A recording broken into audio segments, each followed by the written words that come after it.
Hello everyone, a very good morning to all of you. Today is 22nd of November and I welcome you all to the Hindu newspaper analysis discussion. So guys, in this particular video, we are going to take up entire analysis of Hindu newspaper. We'll take up all the articles along with the background as well as way forward. And also I would like to tell you that you can download explainer notes of this particular session from Telegram channel. Link for Telegram is given in description box in YouTube. Now, let's start with the newspaper. But before that, we'll take a brief overview of this particular paper so that you can understand that which articles are important in paper for examination. So here we have a Delhi edition, and on first page we have this article, visuals of 41 persons trapped in tunnel emerged. So basically one tragic incident happened few days back where some of the workers, they got trapped in one of a tunnel. Okay, so rescue efforts are underway for that particular thing. Then after that, Netanyahu, Hamas chief hint at deal on Gaza truce. So basically what has happened now, you already know, and we have seen many articles in this particular line, that last month on October 7, Hamas carried attacks on Israel, and after that counter offensive has been started by Israel, and in that there are thousands of people who have died in Gaza, including civilians. So a tentative deal has been reached between Hamas and Israel, and this deal is that Hamas will return the hostages of Israel. So Israeli people have been held hostages by the Hamas. So they will return them, and for that a truce, okay, a pause will be imposed. So this is a kind of a deal which has tentatively been finalized. Okay, so a hint has been given. However, guys, one particular thing I would like to tell you, that you should be keeping a track about these particular developments, but you are not really required to go too much in detail in these particular kind of things, or you are not really required to take the notes of such things. Okay, then moving on in this particular direction, after that ED orders attachment of assets. Okay, now nothing much important has been given. Fine, Chinese Premier Li Qiang to attend G20 virtual meet. Okay, so this is something. Then guys, in city section we have largely regional issues, advertisements and all such kind of a things. So we don't have much relevant articles here. So we'll reach to the editorial section. And in editorial, first article that we have, how the BJP juggernaut chugs along. Political article, not important for examination. I have read this entire article, so I'll not advise you to go in this. Then we have articles here, all nations must strive for net zero carbon emission. So in next few days, COP28 will be held, where basically carbon pledges, where the countries will review that whether their efforts that they have taken in the past will help to reduce the uh, carbon emissions or not. So there is also one more article that has come on this particular line, so I will cover it there. Then further moving on, after that, recognizing the impact of climate change on health. We'll take this particular article for examination. Parochial law. So this article talks about recent judgment that has been given by Punjab and Haryana High Court with respect to 75% reservation law by Haryana government. We'll take this particular article also. Then further moving on, India, Japan converge in Southeast Asia. We'll take this particular article also for examination. A wake-up call for APS RTC, not important article, guys. The article is talking about the Andhra Pradesh State Road Transport Corporation. Okay, so for examination, not that much relevance is there. Then in text and context, we have this article, OECD report on climate finance. We'll take this entire article. Then on next page, we have this, what's the matter, a short treatise on Indian materialism. We'll take this particular article also for examination. Then further moving on, Supreme Court calls for collaborative efforts to bring children into the adoption pool. So we'll see what this issue is all about. After that, guys, political statements, etc., that is there, not important. Assembly poll page, again for examination, important substance has not been given here. Now guys, moving on in this particular capacity, here we have one article, an important article has been is there. Just a minute.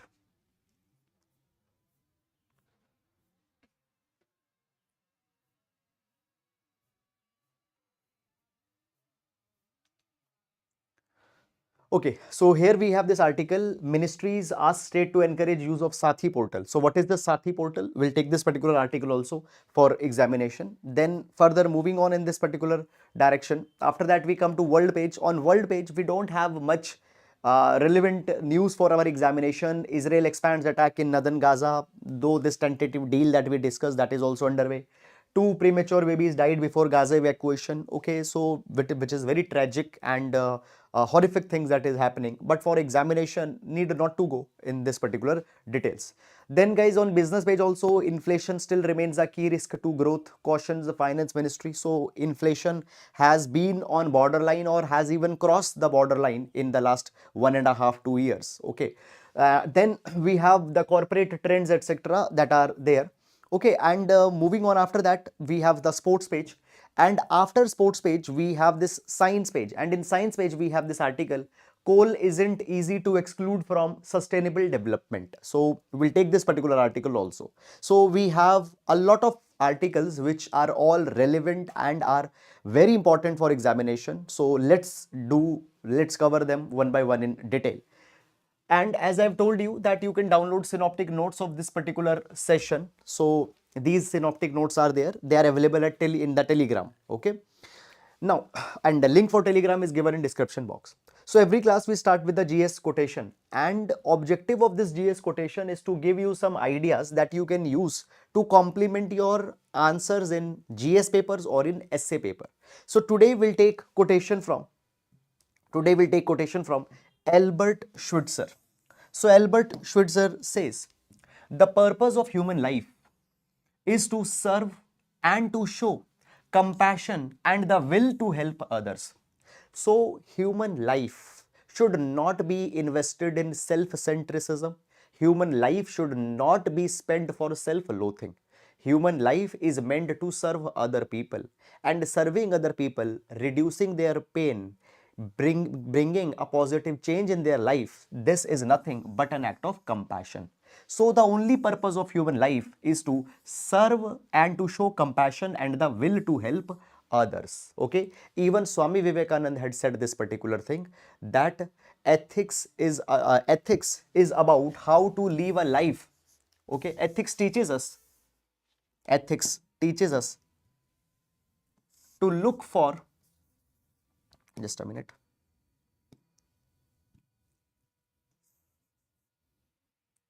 Okay, ethics teaches us to look beyond self and not for self. Ethics teaches us to look beyond the self and not for self. So the contented life, a meaningful life, is the life in which we take compassion towards other people and where we serve.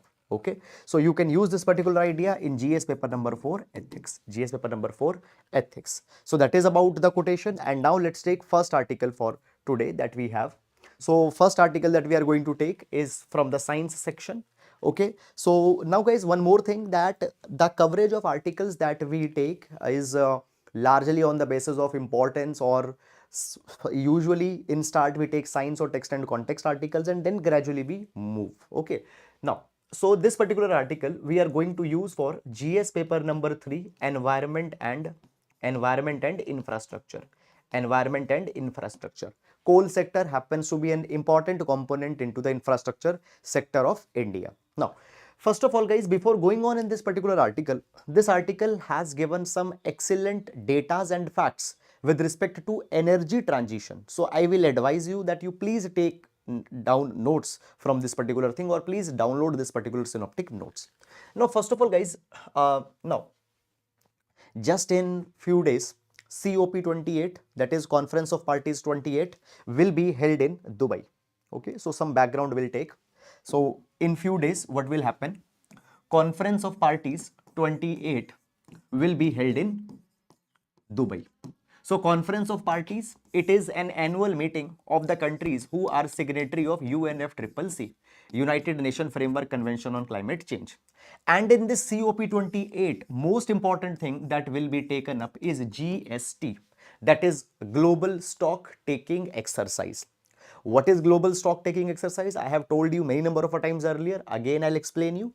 Global Stock Taking Exercise. So basically guys, in Paris, in Paris 2015, we have taken this particular target that we will try to ensure that temperature rise should not go beyond 2 degrees Celsius, and if possible, we'll try that temperature rise should not happen beyond 1.5 degree Celsius. And for that particular thing, every country will do they will take some steps, they will make some commitments that what they will do. And countries, they have taken up INDC goals, intended nationally determined contributions. They are taking some steps. Now guys, since 2015, already 8 years have happened, and now we need to assess that whatever we have done in past 8 years, whether they will help us to reach these goals or not. So a kind of an assessment is to be done, and that assessment is called as global stock take exercise. Global stock take exercise that will be done. Now guys, understand this particular thing, that if we talk about ensuring that climate change does not happen, if we want to stop the catastrophic implications of climate change, we need to reduce carbon emission. And when we talk about reducing carbon emission, the first focus that goes on is on burning of fossil fuels, because the fossil fuels, as we are burning them, they are leading to a lot of carbon emissions, so we need to reduce them. And for electricity, for energy, okay, for energy, we use the fossil fuels. And guys, here this particular article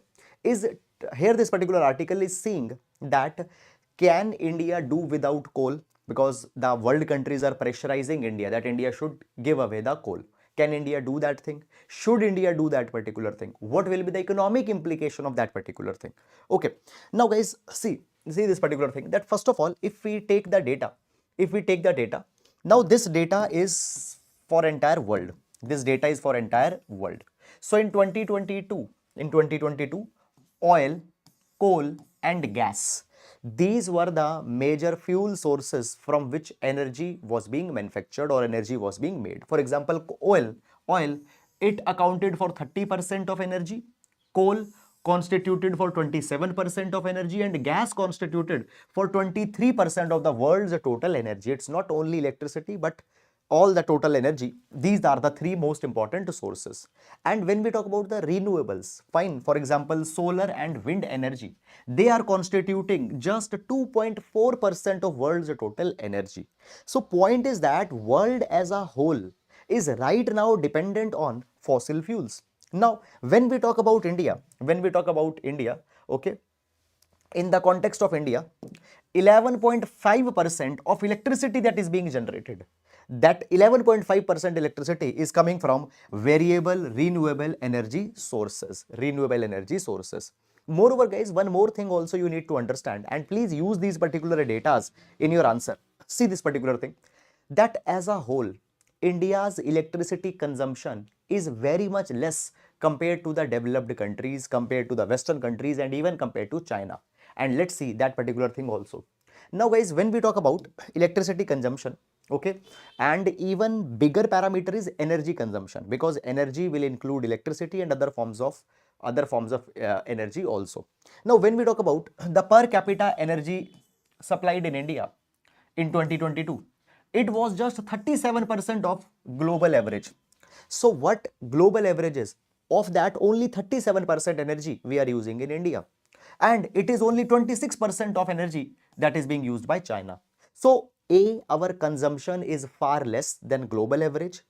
B, even in electricity, a lot of renewable energy has been deployed already by India. But yes, this is also a fact that still we are dependent large on coal.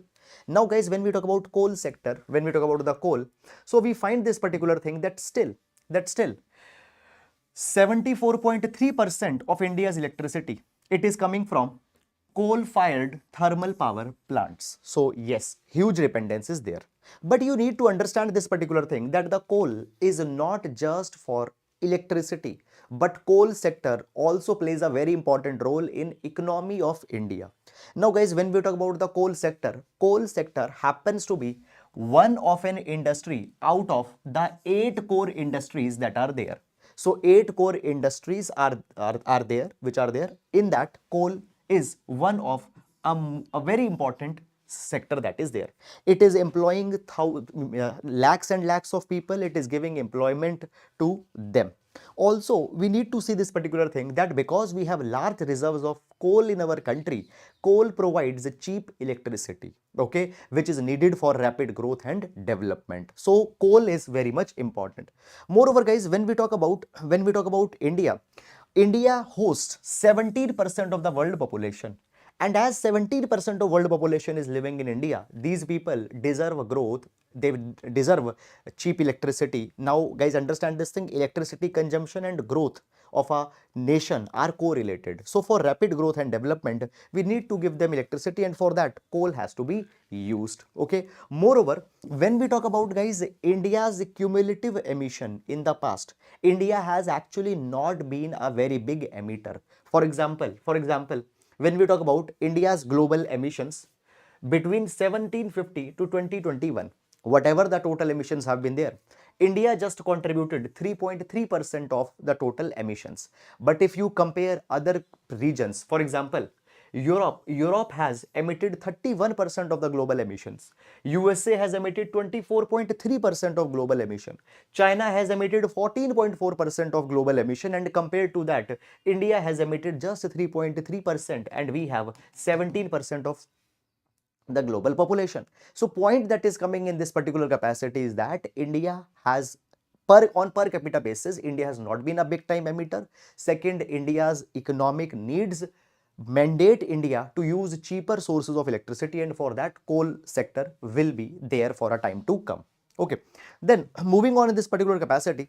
Now here in this particular article, guys, very excellently they have explained the concerns with respect to coal sector in India. So what concerns are there in the coal sector?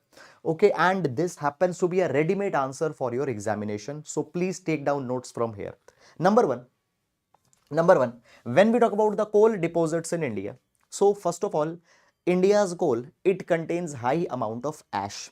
And when we talk about the ash, around 30 to 50% of the ash component is there in coal.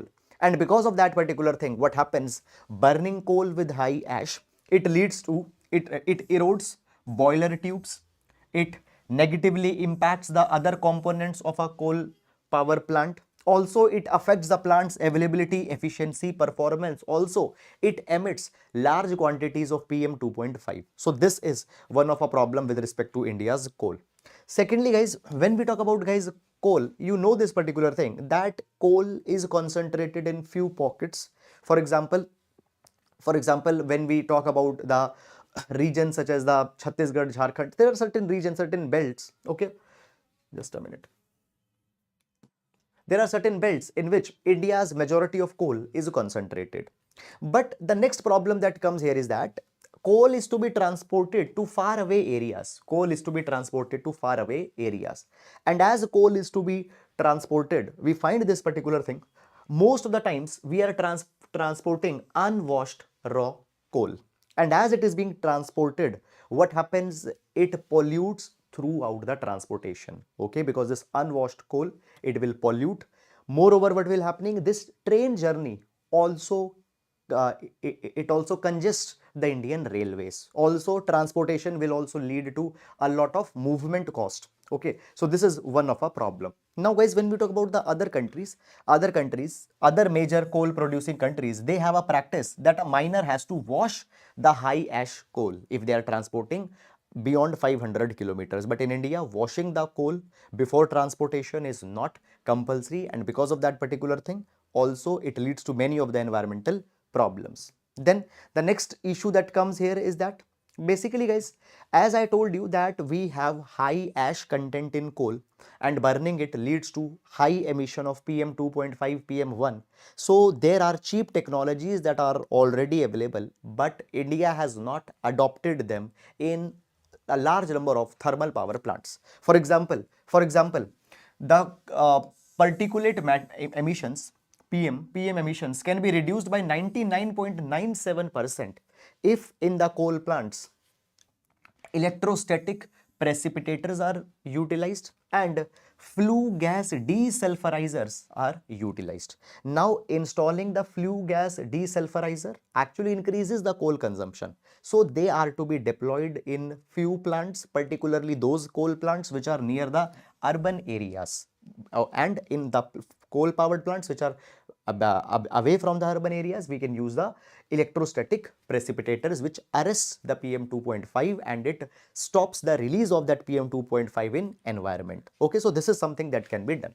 Also guys, when we talk about the coal powered plants in India, their capacity is not very much good, and we have very few coal power plants which are either supercritical or ultra supercritical. Now, when we talk about the ultra supercritical coal power plants, they have a higher efficiency, and adopting the ultra supercritical technologies can increase the efficiency by 46%. So means that by burning same amount of coal, you can generate more electricity. Okay, so therefore we need to adopt more supercritical and ultra supercritical technologies in the coal power plants. Right now only 30% of the plants have such kind of a technology. Also, the next thing that comes here is that basically it has been suggested in the past that coal power plants, some of the coal power plants, they in their premises they can also build the small modular nuclear reactors also. Keeping in mind all the government norms, keeping in mind all the compliances, these nuclear reactors can also be built there, which will further augment electricity. Now guys, right now when we talk about India, less than 2% of electricity in India is through nuclear, so is the nuclear energy. So this is also that can be done. Okay, now guys, further moving on in this particular capacity, there are two things that you need to understand. Number one, coal is polluting. India is still dependent on large quantities of coal for electricity. I told you around 74%. That is needed to be reduced also. Given the India's carbon pledges that India has given, India has said that by 2070 we will achieve carbon neutrality. Okay, so it has to be done. But at the same time, economic priorities also we cannot ignore. So in the time bound manner, the transition is to be done, and for that particular transition, developed countries have a very big role to play. How developed countries have a role to play? Because developed countries in past, fine, they have promised that climate fund, climate transition, basically energy transition fund will be given to India. Also technologies will be given by which India can transition. So that should come. Only then developed countries should expect India to reduce the dependence on coal. Okay, here guys, there is one particular fact also for your prelims examination. It is important. Now guys, understand this thing that India's coal is actually, it is generally having less of sulfur. Okay, also guys, when we talk about the thermal power plants, they have tall stacks and flue gas exit, basically flue gas desulfurization is also adopted, and also because of the favorable winds, favorable geographic conditions, what happened, historic sulfur dioxide emissions which have been, what happens, I told you, because of geographic conditions, because of wind, whatever sulfur that is being emitted, it spreads, and even that trace quantity of sulfur in a positive way, it has created a cooling effect and has masked the global temperature by around 0.5 degrees Celsius. So for geography, please keep it in your mind, because guys, such pieces of information in permutation, combination, directly and indirectly helps you certain times to mark the correct option or to eliminate the wrong options. Okay, so a fragmented piece of information, but keep it in your mind. Now, moving on to next article. Okay, so here we have this particular article, that is, Ministry asks states to encourage use of SATHEE portal. This article will see with respect to GS paper number 2, social justice, as well as issues related to education. Okay, so and also this article is going to be very important for your prelims examination, because in prelims, government initiatives, government schemes, questions have been asked many number of times. So what is this SATHEE portal? We need to understand this SATHEE portal. Now, see this particular thing, that when we talk about the present higher education, present job market, it is characterized by cutthroat competition, and often to secure admission in premier colleges, there are examinations. For example, IITs happen to be the most premier institutions in India, and for that we have an entrance examination. And for such entrance examinations, often students have to spend a large amount of money in the coaching, and there is an entire coaching industry that is thriving. Now this coaching industry, often because this coaching becomes indispensable, poor people who are not able to afford them, it becomes a problem for them, it becomes a concern for them. So government has stepped in between. Now this SATHEE portal has been started. So this SATHEE, SATHEE stands for self assessment test and help for entrance examinations. Okay, self assessment test and help for entrance examination, this is the full form of SATHEE. What this is an online portal. This portal has been launched by the Ministry of Education and IIT Kanpur. Now this particular portal will host mock tests which will be designed on the standard parameters. Secondly, it will also host doubt session. It will also host lectures which will be taken by the alumni of IITs, by professors. Okay. Now guys, as of now, I have attached a screenshot also from the SATHEE platform that I have taken. So basically right now this SATHEE, it is available for SATHEE JE, SATHEE NEET. Okay, so it is available for these two domains right now. You can go and you can take the services. Features that I have told you, number one, it is an open learning platform. Not limited to a particular set of people, and it is there of free of cost. Secondly, this portal uses artificial intelligence so that every student's progress can be tracked, and on the basis of the cognitive abilities of every student, a customized approach can be designed for a student. Understand this thing. Every student will have a different aptitude. They will learn at a different pace. They will learn in some different particular kind of a style. So to meet all those customized needs, artificial intelligence will be used. Fine. So that each student's pace of learning can be ensured. Also, this SATHEE has artificial intelligence based chatbots which can help students to clear their doubts. Also, this SATHEE, it will host live lectures as well as recorded lectures which will be taken by the experts. Also, doubt clearing sessions will also be there. Then guys, Pan India mock test will also be held every weekend, and these Pan India mock test will have same look and feel as done by the NTA, National Testing Agency. Also, when we talk about this particular initiative is in line with National Education Policy. Now, National Education Policy 2020 has taken this particular target that high quality inclusive education is to be provided to every child. Fine, education should not become unaffordable. Education is a basic good, and in order to make education inclusive, this portal has been taken. Also this particular portal, the digital learning material is also hosted on the portal, and this digital learning material is available in English, Hindi, okay, in Odia as well as in Telugu. Okay, so this is guys all about this particular article. I hope that you have understood this particular thing. And guys, also one more thing is there that for prelims examination, please keep this particular thing in your mind, because on that particular line also the questions are asked. Then the next article that we have is OECD report on climate finance. Now this particular article will be important for GS paper number 3. Environment and climate finance. Okay. Now, I have given you already some basic background in first article, where I have told you, if you just go back, we have seen that COP28 will be held in Dubai. Okay, we have seen that global stock taking exercise, GST, will be taken up in this COP28. In this particular background, this particular article becomes relevant. So basically what has happened recently, OECD stands for Organization for Economic Cooperation and Development.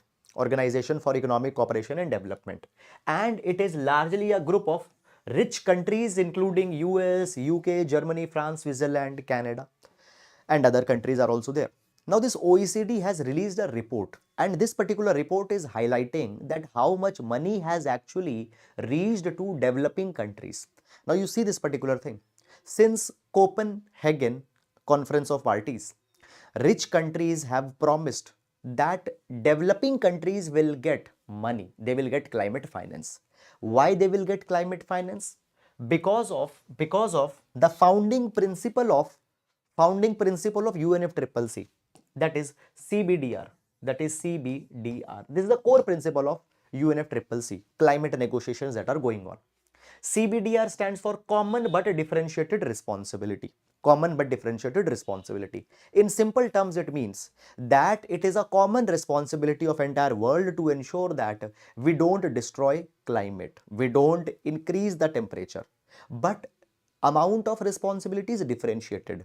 Rich countries will do more, developing countries will do relatively less. So common but differentiated responsibility is there. Now historically, if you remember the first article, historically, developed countries of the West are responsible for carbon emissions. So therefore, today they have more responsibilities and they have to give money to developing countries so that they can deploy renewable energies, so that they can go for mitigation that will happen because of the climate change, all such kind of things. And and and it was agreed that by 2020, it was agreed that by 2020, $100 billion every year will be given by developed countries to developing countries. Every year $100 billion will come. Now OECD has given the data that how much money has come. Now as per this OECD report, they said that in 2021, developed countries mobilized 89.6 billion dollars. $89.6 billion were mobilized by developed countries and they were given to developing country. Now guys, few things you need to understand, that this particular money also includes the private donations that have been given. Okay, so first of all, we see that $100 billion goal has not been achieved. $100 billion goal has not been achieved. Also, it has been provided that the finance for adaptation fell by 14% in 2021 compared to 2020. Is it clear or not? Okay. Now guys, understand this particular thing, that this becomes a concern on multiple fronts. There are many problems in this particular number also. What problems are there? One by one we will understand. Number one guys, in COP26 that was held in Glasgow in 2020. Okay, so this year COP28 is being held, then COP26 was held in Glasgow. In COP26, what happened? Developing countries in COP26, developed countries have said that they will double the adaptation finance. Whatever money they are providing, they will double that particular money. But no, that double amount has come. Also guys, it has been provided that out of $73 billion, okay, I told you that amount included both public as well as private. Now out of $73 billion mobilized by public sector, okay, if you will see the contribution of public sector, it is just $73 billion. Now out of $73 billion, $49.6 billion is provided as a loan, So how it actually, it is just a mockery. Okay, for example, let's say I am a rich person, okay, and I am constructing my big house.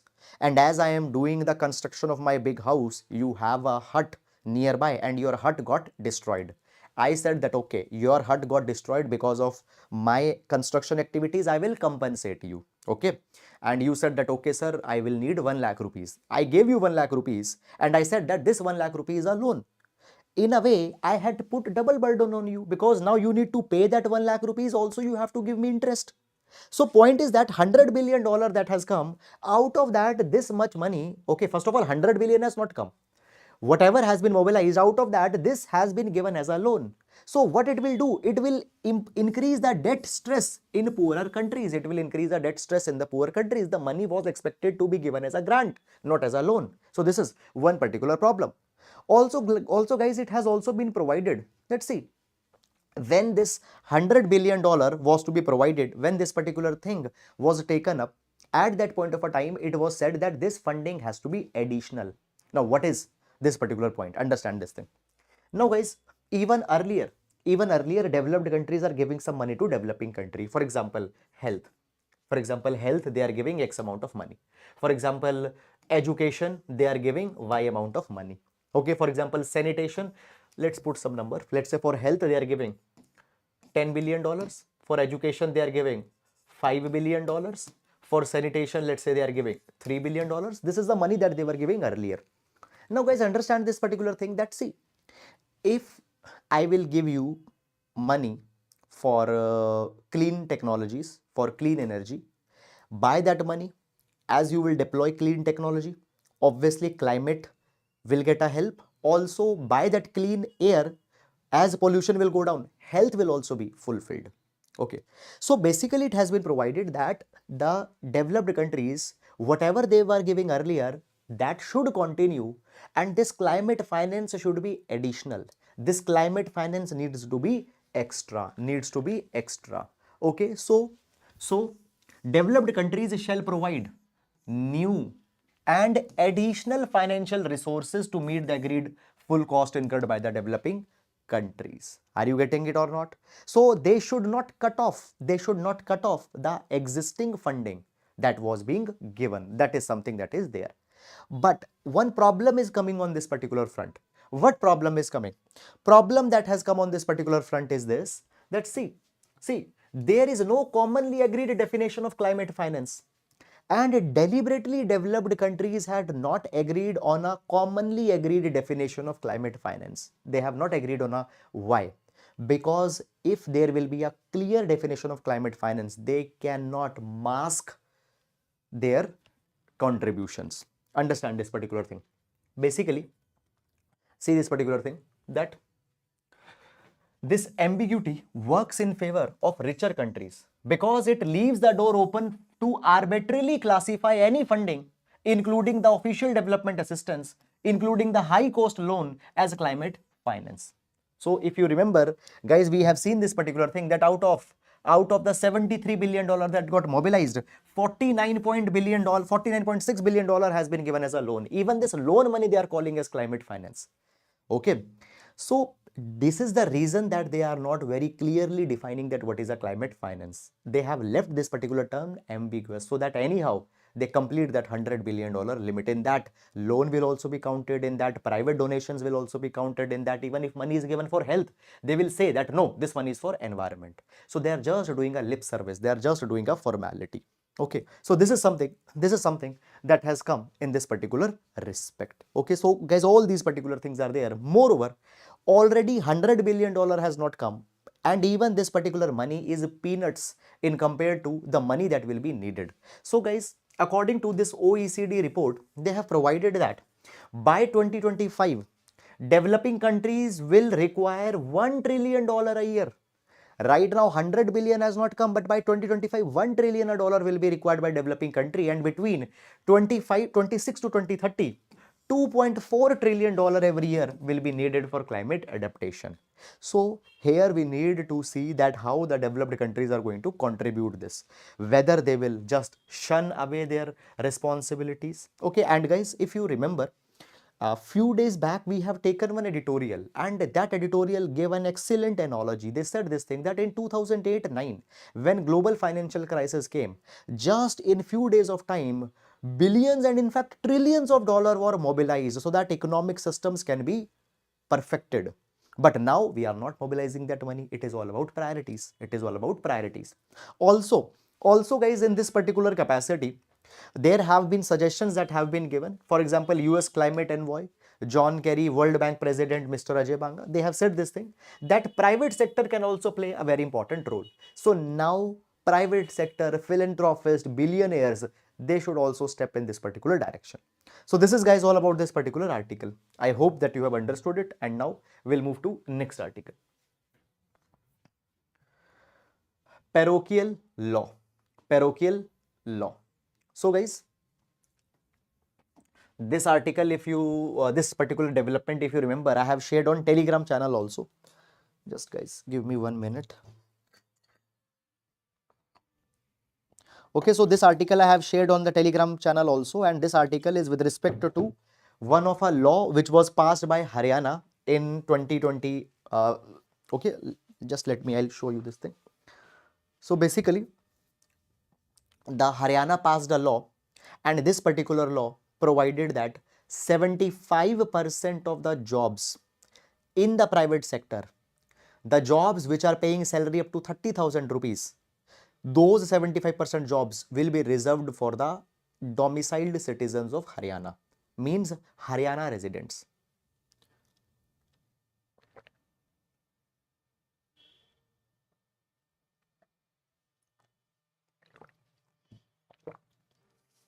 Okay, this particular article, first of all, will be important for GS paper number 1 under the issues of regionalism. Under the issues of regionalism. Under the issues of regionalism. Now see, basically guys, when we talk about regionalism, regionalism happens to be of many types. Politics of nativism is an example of regionalism. Regionalism of us versus them is an example of regionalism. Okay, and guys, often reservation of seats or reservation of jobs for one's own people or the people of one's own state is also an example of manifestation of regionalism. Okay, so what happened? Haryana government, it passed Employment of Local Candidates Act 2020. Okay, Haryana Employment of Local Candidates Act 2020, and this particular act provided that 75% of the jobs in the private sector which are paying salary up to 30,000 rupees, these are to be reserved for the native people of Haryana, domiciled people of Haryana. Okay, fine. So this act was passed. Now this particular act was challenged into the Punjab and Haryana High Court. It was said that it is going against the constitution, it is going against the right to equality. Now Punjab and Haryana High Court has given its order. Okay, one more thing guys, that the act got passed in 2020 but it came in force around 2021. So some places you will also find this that in 2021 it happened, it hardly makes a difference. Okay, the name of the act is Haryana State Employment Local Candidates Act 2020. Okay, now one more thing also guys, understand this particular thing, that what has happened now, Punjab and Haryana High Court ruled that this particular law cannot continue, and this law has been held as ultra virus to the Constitution of India. What are the reasons? Reason number one, the High Court has provided this thing that it is not in the purview of the state government, they cannot legislate on this particular matter, it is beyond the purview of the state, so they don't have power to legislate on this particular front. Also, why they cannot? Because they cannot restrict the private employers from recruiting the people from open market. Okay, now guys, see, the private players, they are for profit enterprises, and for the sake of better efficiency, for the sake of better talent, from wherever they want to employ the people, from wherever they want they can employ the people, so they cannot restrict the private sector. Now guys, even if you remember, we have article number 19, article number 19 of the Constitution. Now guys, under article number 19 there is a right to trade. Okay, that right to trade of private employers will be impacted. Also article 14 is there. Article 14 talks about the right to equality. Equality is getting tampered here, so it comes in violation of both article 14, article 19.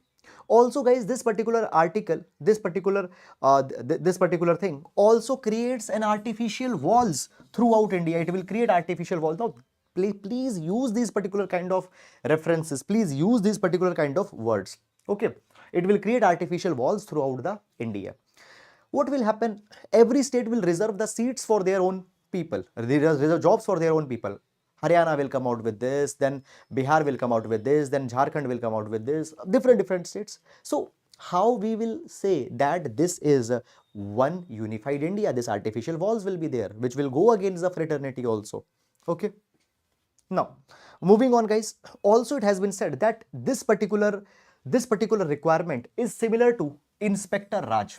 So Inspector Raj, which prevailed before 1991 reforms, where the government was the major wielder of power even in economic sector, this has returned to such kind of thing. Okay. Okay. Then guys, further also it has been provided that other states such as Andhra Pradesh, Jharkhand, they have also enacted such kind of a laws, and even they are under consideration. So this create a segmentation of labor market with low wage migrant workers. Now see this particular thing. Many number of a times, guys, there are many states. For example, the states such as there are many other states where large number of migrant workers are coming.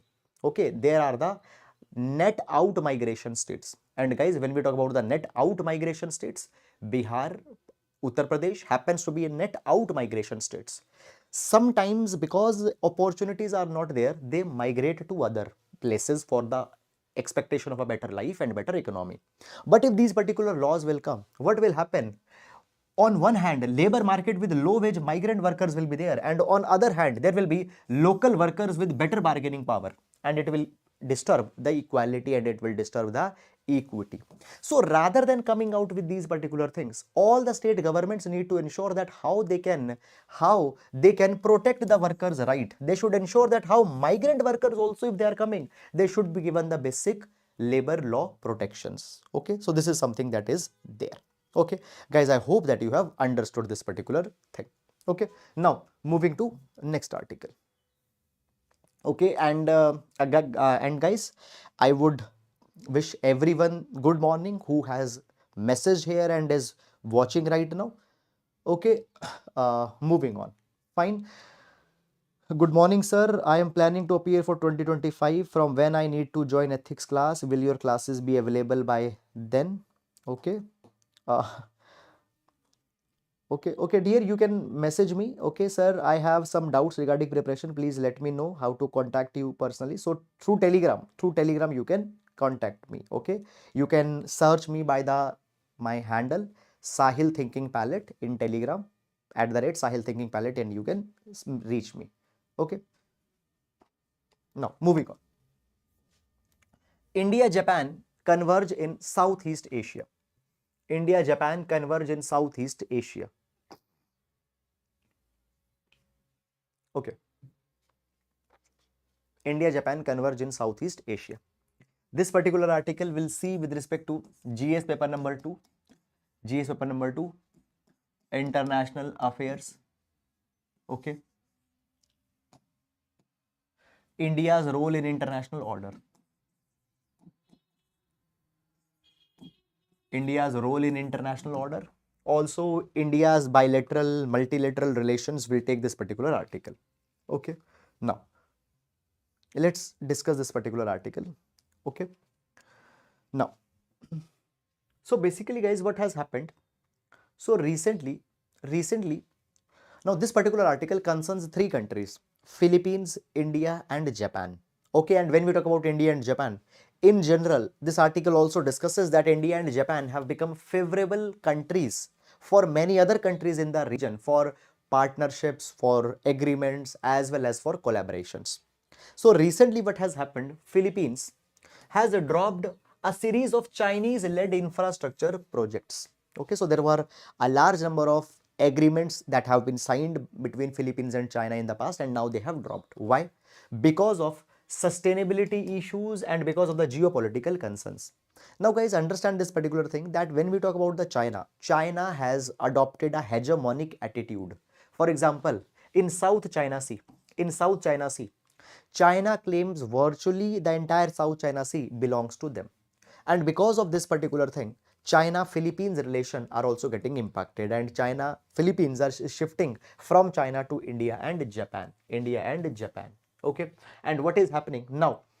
Japan and India are being seen as a potential partners by the Philippines. Moreover, guys, recently what has happened? President Ferdinand Marcos of Philippines has been very clear on the matter that their sovereignty and their sovereign rights in the West Philippines Sea, they are non-negotiable, and their sovereign rights have been challenged by China.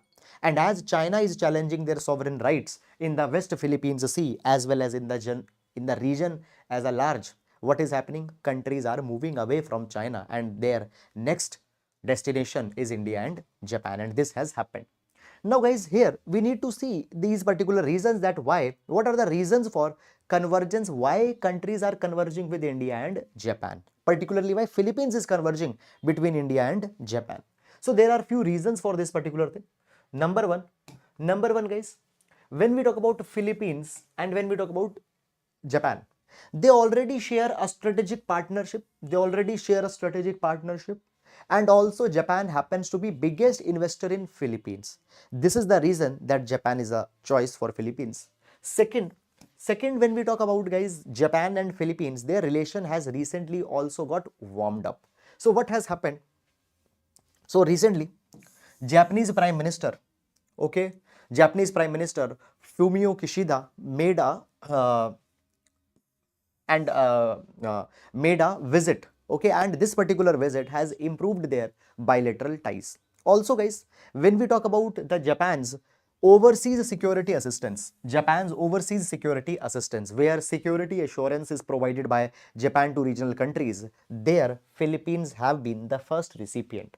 And after this particular visit, both countries have on record said this particular thing, that the golden age of Philippines-Japan ties have started up. Then guys, after that, when we talk about India and Philippines relations have also got warmed up recently. And in this capacity, many high profile developments have happened. Number one, guys, we find this particular thing, that what happened recently, Philippines Secretary of Foreign Affairs has visited India. And upon the visit of Secretary of Foreign Affairs of Philippines, they have signed a memorandum of understanding. Memorandum of understanding has been signed between the Philippines and Indian Coast Guards. And Indian Coast Guards will train Philippines and will carry interoperability operations in the coastal waters. Intelligence sharing will be done. Maritime domain awareness, how to guard their maritime waters. Such domain awareness will be provided by India to Philippines. Also, there are some other important developments that have happened between India and Philippines. That is, what has happened? India has also agreed that India will provide 7 indigenously manufactured helicopters to Philippines Coast Guard. And this will be based on a soft loan agreement. What is a soft loan agreement? See, two type of transfers are there, grants and loans. In grant, money is not to be returned. In loan, money is to be returned. And soft loans are those loans which will have a very long tenure. Interest rate will be marginal. And there will be a lot of flexibility in repayment. So on the soft loan basis, India will provide 7 indigenously manufactured helicopters to Philippines, which will be used by Philippines Coast Guard to protect their maritime region. Also, there is an agreement which has nearly been finalized, by which India will provide the BrahMos supersonic cruise missiles to Philippines. So this is something that has already happened. And guys, also there are some common reasons. Japan and India, they see China as a hegemon. They see China as a hegemon whose rise might threaten the other countries' peaceful existence. And Philippines have also started noticing this. So China is a common enemy. This is the reason that they have come together. Are you getting it or not, guys? So basically, this is the reasons that the countries are preferring India and Japan. Particularly the Philippines. Moreover, guys, why India and Japan actually has become the top choice for the many countries and for this particular thing. And please note down this and write in your answers. So recently, what has happened? State of Southeast Asian Survey 2023 was held. And as per this State of Southeast Asian Survey 2023, it has been said that the Japan and India are the top choices of the countries in Southeast Asia to partner, for alternative Indo-Pacific strategic partners. So India and Japan happen to be the top choices. Moreover, guys, we find this particular thing, that because of the constant engagement of India and Japan with the multiple countries on multiple platforms. For example, there are 2+2 meetings, multilateral framework such as the Quad is there, G20 is there. So as they are present in so much of forums, and as constantly Japan and India are outreaching the other countries become confident to engage with India and Japan. Also guys,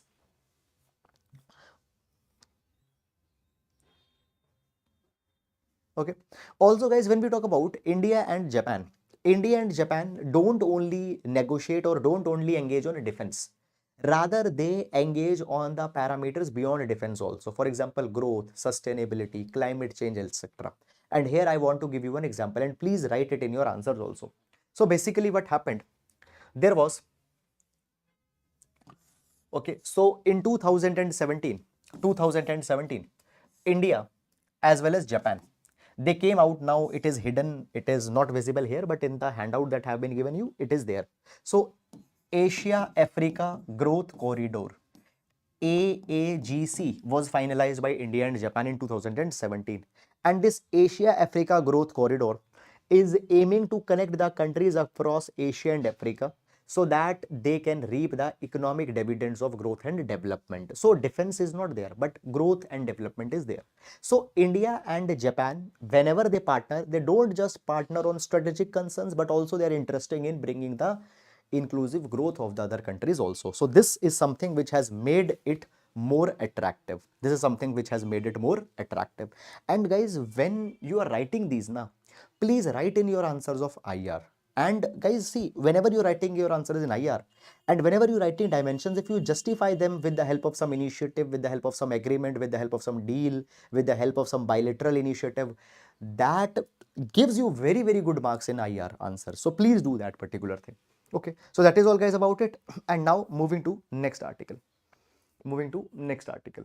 Recognizing the impact of climate change on health. Recognizing the impact of climate change on health. And again, I will say this is a ready-made answer.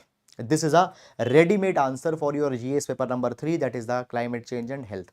How climate change will impact the public health. Ready-made answer. Okay.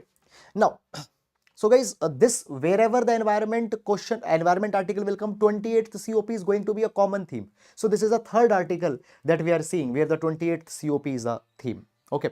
So already this background I have told you that under the UNFCCC, we have agreed that we will ensure that temperature rise should not go beyond 2 degrees Celsius.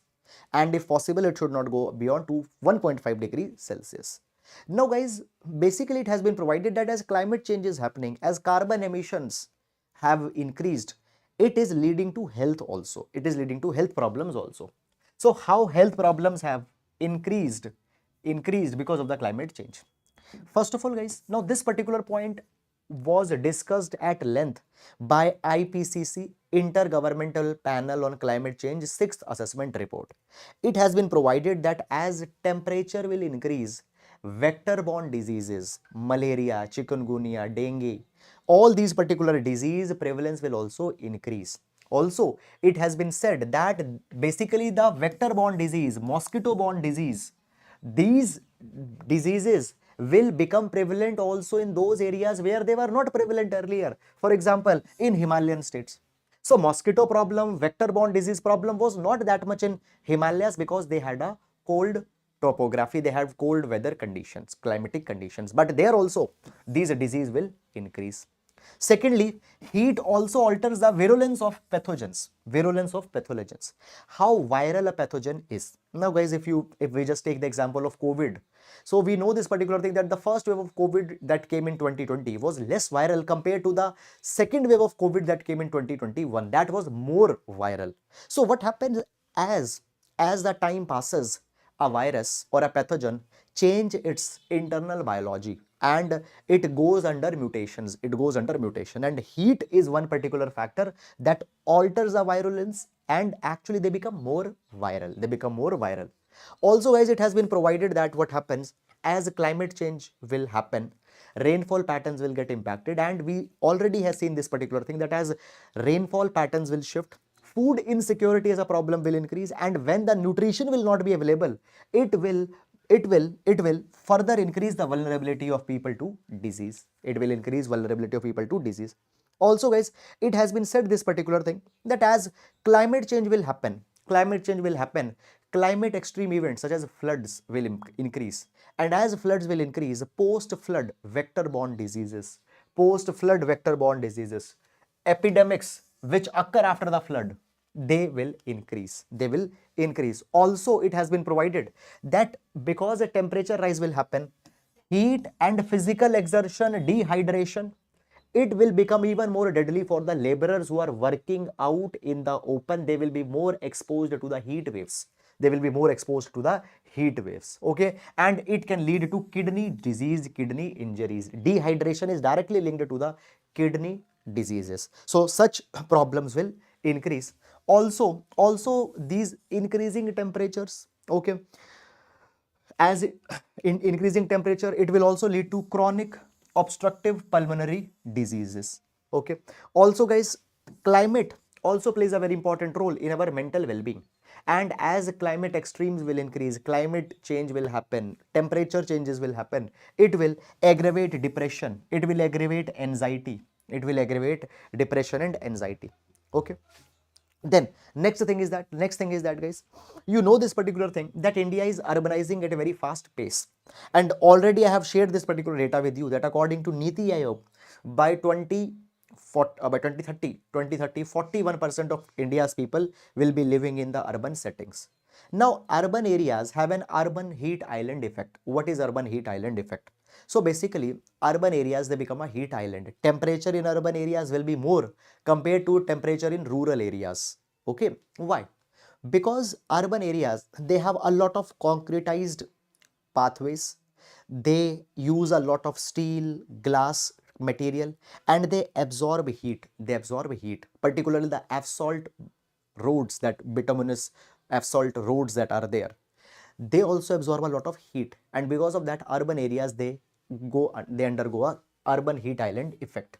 So there are the heat retaining buildings which physically block air circulation, and because of that particular thing, the conditions, living condition in urban areas, they will become even more stressed and they will become even more problematic. So what can be way forward in this particular capacity? What can be the way forward in this particular capacity? So guys, as we talk about the way forward, certain things are needed to be emphasized. Number one, what we need to emphasize, we need to understand this particular thing, that mitigation begins with understanding the direct and indirect pathways. So how directly and indirectly climate change is impacting health? Understanding needs to be there. Right now, when we talk about the Ministry of Health and Family Welfare, it is not focused, or it is not engaged with Ministry of Environment to better understand that how environment will impact the health. So first of all, this convergence, this synergy is to be built. Also guys, understand this particular thing, that as climate change will happen, it will impact disproportionately the poor people. Okay, so any disease's impact is accentuated by socio-economic conditions. People who are socio-economically poor, they will face even more problems. So there needs to be the adequate social support systems. There need to be the adequate health services for helping these people. Also, next things that come in this particular capacity is that we need to have a customized solution, customized approach. We need to have a global level plan, national plan, state plan, local plan. Okay, customized approaches onto the different tiers have to be adopted. So one global mitigation plan, one national mitigation plan, one state mitigation plan, one local mitigation plan, they needs to be there. Okay, also guys, what has to happen? Problematization, policy options, and political decision making needs to come together. Problematization, here we identify the problem. Policy option, here we find the solutions to the problem. And political decision making, where we take step, where we execute the policy. These things need to become together. Sometimes what happen? Sometimes we just identify a problem, that okay, this is a problem. But identifying a problem is not a solution. You need to do something, na? So problem, then solution. Okay, for example, there is this problem. Let's say many of you aspirants have this problem, that sir, we want to wake up early in the morning, but we are not able to wake up. This is the problem. Okay, fine. Is there a solution? Yes, there is a solution. What is the solution? Solution is there that you need to sleep early. Also, you need to have an alarm clock with you. Okay, this is a solution. Okay. Now you have problem, you have solution, but you have to execute it. Now you have to sleep early. You have to put an alarm. If you are not sleeping early, if you are not putting an alarm, you will never wake up early in the morning. You will wake up, but not in the early morning. So we have problem, we have policy, and then we have execution. So problematization, policy options, and political decision making, where that will be executed, needs to come together. So this is something that needs to be focused upon. Okay. Now moving to next article.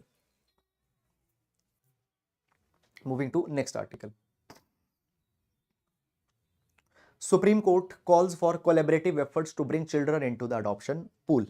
Now, this particular article will see with respect to GS paper number 2 issues related to children. GS paper number 2 issues related to children and children welfare. Also, this article can also be taken up under the broad umbrella of social justice and related issues. Okay. So, basically, guys, what has happened? First of all, you need to understand this particular thing. Okay, I will start from the bottom. See. First of all, one case study I want to tell you. What happened after the COVID-19, many children lost their parents, and many people, out of compassion actually, or out of empathy, they posted their photographs, these children's photograph on social media, saying that these children have lost their parents, please adopt them. Please adopt them. Okay. Now they are doing it out of compassion, but actually it is illegal. You cannot adopt any child as per your will or your wish. For adopting a child, there is a legal mechanism. We have CARA, that is Child Adoption Resource Agency. We have CARA. Okay. Now, the CARA, and at the state level, we have SARAs. Okay, state adoption. So, CARAs and SARAs, they facilitate adoption in India.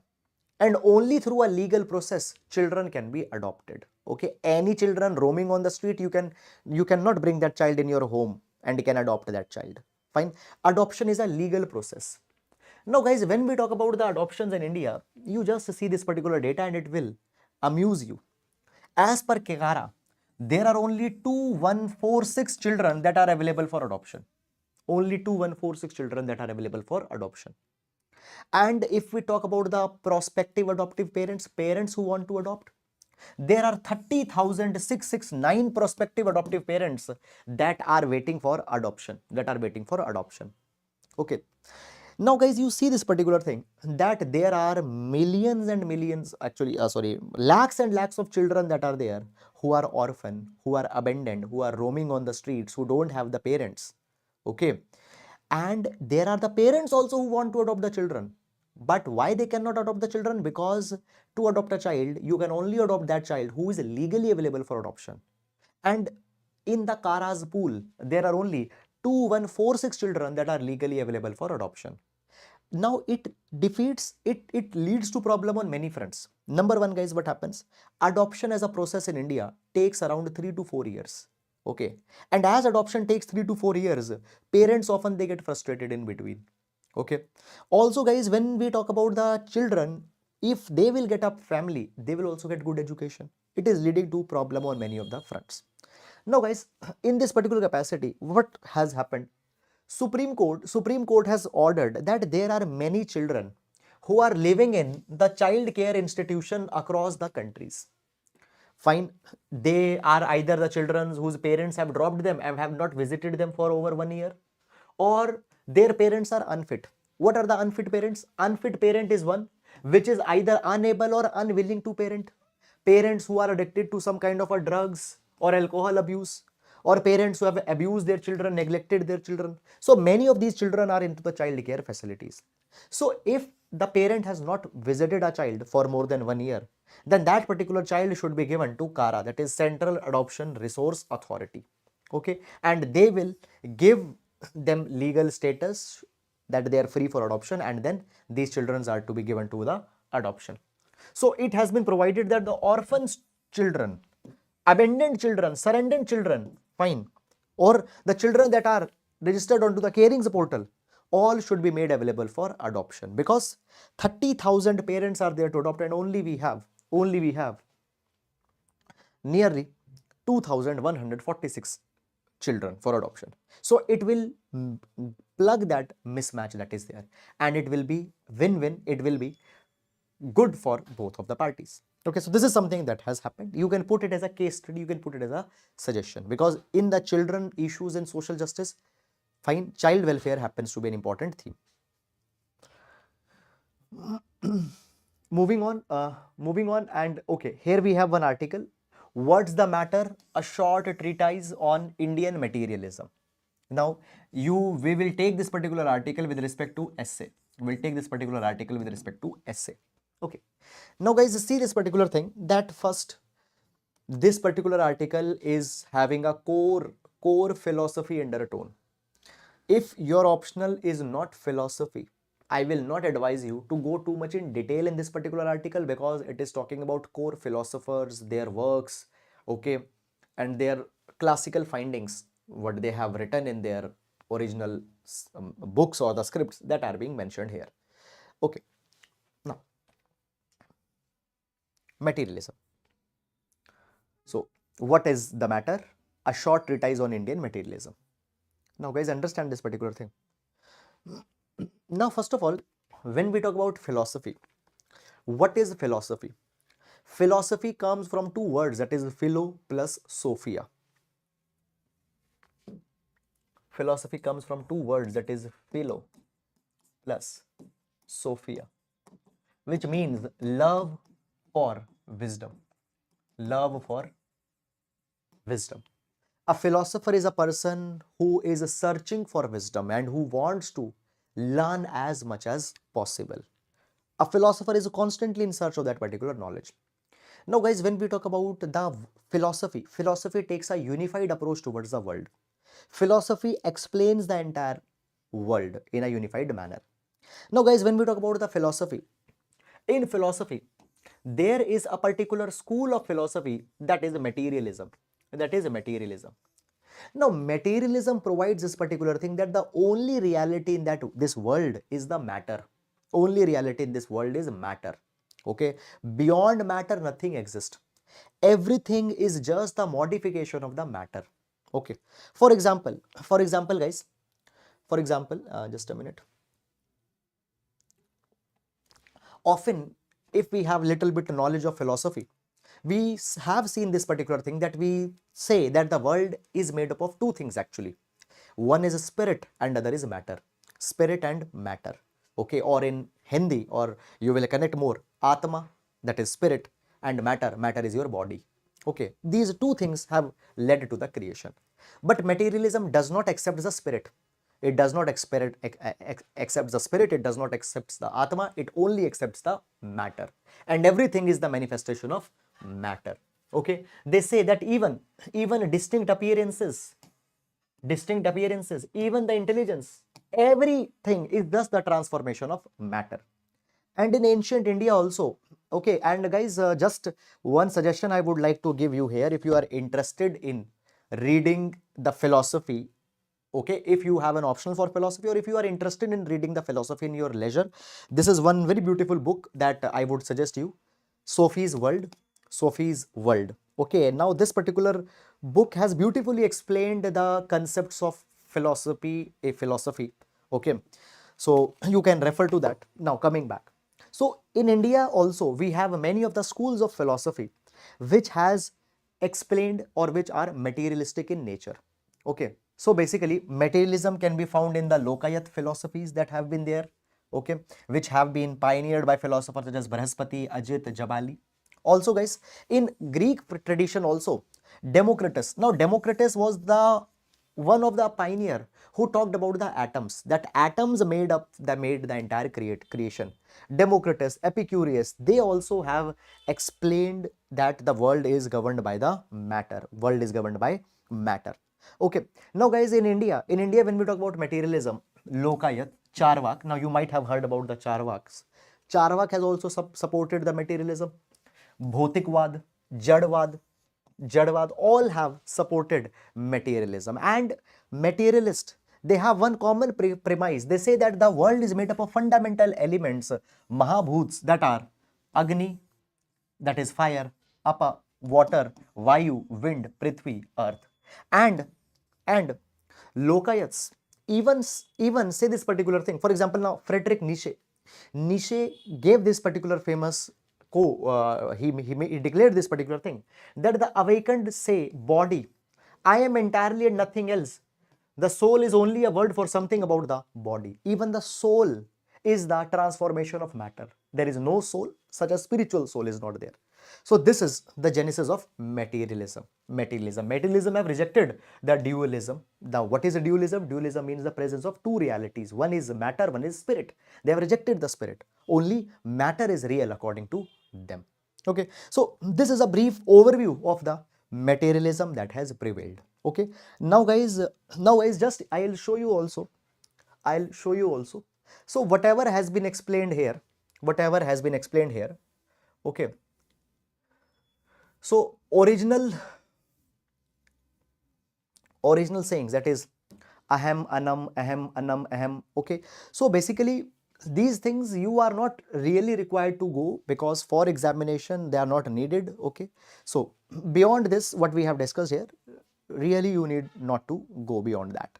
Okay, now the mains practice question for today. So question reads, as climate change continues unabated, it could worsen India's double burden of communicable and non-communicable diseases. Comment. So this is GS paper number 10, marker question, GS paper number 3.